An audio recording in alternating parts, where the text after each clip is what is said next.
Cathie Wood's ARK. I saw on Twitter this morning you asked what stock is she going to save today? Well, I like to take it's kind of, I mean, it's a little bit of a poll. It's a little bit of a parlor game. She's buying, she's the best there is, got to say that. She's buying every stock that should be crushed by the interest rate move. I mean, these are classic long dated assets that she's buying, and that's what you're supposed to be selling. But the idea of ganging up on Cathie Wood, this is not, David, when you gang up on Cathie Wood, you're not ganging up on Melvin Capital. I just want you to know that. Well, important point here, and you're right. There's no leverage. No leverage. ETF's not levered. Right. So now, she did have a lot of outflows yesterday, though, Jim. Well, what can I say, David? I mean, by the way, a number that's so big, it's probably larger than her entire fund was only a handful of years ago. But, David, she stopped Tesla right in its tracks on the decline. Yeah. So, I mean, today it's Cathie Wood, it's David Portnoy, it's Vlad. It's pretty much everybody who matters. It's kind of the new world, isn't it? Tiger Woods. Now, when I look at this, I mean, look, she sells the spunk every day. Everyone who wants to understand what Cathie Wood does, she puts out, it's 6:51 yesterday, when she puts out what she did. And there was a time, David, you know this, when there were people who would say, all right, she's got big outflows. Let's go against Unity Software. Let's break Cathie Wood. But you can't because she's not levered. Right. So instead, you just see outflows, and you say, okay, which one is she going to stop? Is she going to stop Square today? Square did not have a great conference call, and they're all Bitcoin. So maybe she stops the decline in Square. This has become the ultimate parlor game, Carl. We look at these things, instead of investing, instead of trying to figure out what the right thing to do is, do you buy J&J? We are looking and saying, you know what? Holy cow, she is making a statement right now with Aero Environment selling it again. How did this happen? How did this person become what we do for a living? Honestly. Carl, I don't know. It is remarkable.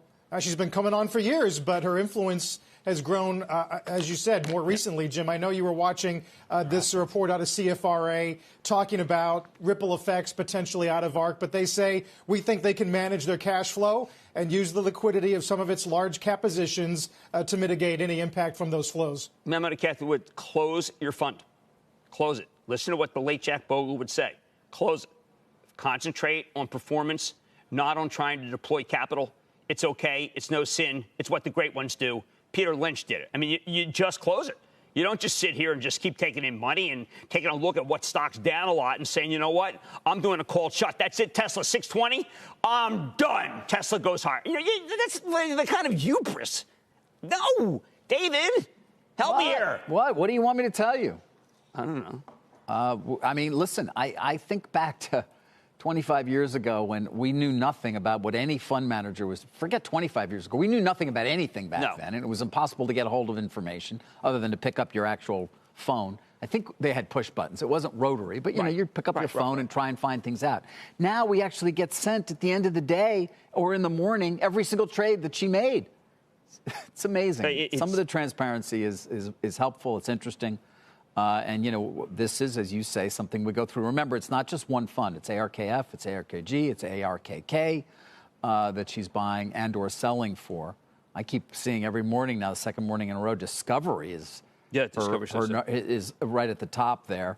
But she was selling Square, which, of course, David. Has been an incredible momentum stock suddenly over the last 8 weeks. But can we look at these stocks and just say that if you want to look at a list of stocks that you don't buy when the 10-year the rates are rising, you say, I don't want to own long-dated assets. I want to own John Deere. I don't even want lumber.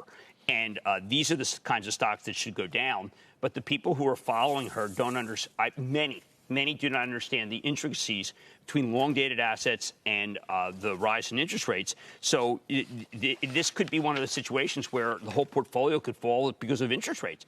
And Carl, that's no sin. It's just that when you keep taking money in and you keep deploying, I find sometimes that what you're really doing is trying to keep up with your own inflows over the transom instead of trying to figure out performance and what's the right stock.